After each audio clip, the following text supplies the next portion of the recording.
उसी नंबर पर कॉल किया और कहा मुझे वह सब्सटेंस ऑर्डर करना है। दूसरी तरफ से जो भी बात कर रहा था उसने एलिजाबेथ से ज्यादा बात नहीं की, बस उसका एड्रेस पूछा और एक खास पता बताकर कॉल काट दी। अगली सुबह दिखाया जाता है कि एलिजाबेथ आराम से न्यूज़पेपर पढ़ रही थी, जहां उसे एक विज्ञापन नजर आया। वो विज्ञापन उसी की कंपनी ने एलिजाबेथ को रिप्लेस करने के लिए एक नई मॉडल की तलाश में दिया था। ये देखने के बाद वह भावुक और उदास हो गई। न्यूज़पेपर के साथ उसे एक ब्लैक कलर का लिफाफा भी मिला था, जिसे खोलने पर उसमें एक नंबर लिखा हुआ था। अब एलिजाबेथ उस सीक्रेट लोकेशन पर पहुंच जाती है, जो काफी अंदर की तरफ एक खुफिया जगह जैसी दिख रही थी। पता चला कि ये तो एक लॉकर रूम था। एलिजाबेथ ने कार्ड के जरिए अपना लॉकर खोला, जहां एक बॉक्स था। वो उसे लेकर घर आ गई। घर आकर जब उसने बॉक्स खोला तो उसमें बहुत सारी चीजें निकली।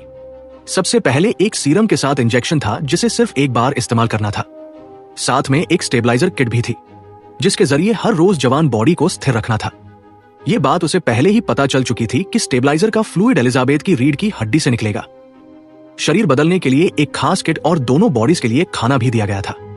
एलिजाबेथ वॉशरूम में चली जाती है और काफी देर तक अपने शरीर को देखती रहती है। वो फैसला नहीं कर पा रही थी कि उसे ये करना चाहिए या नहीं। फिर बहुत सोचने के बाद वो ग्रीन फ्लूइड अपने अंदर इंजेक्ट कर लेती है।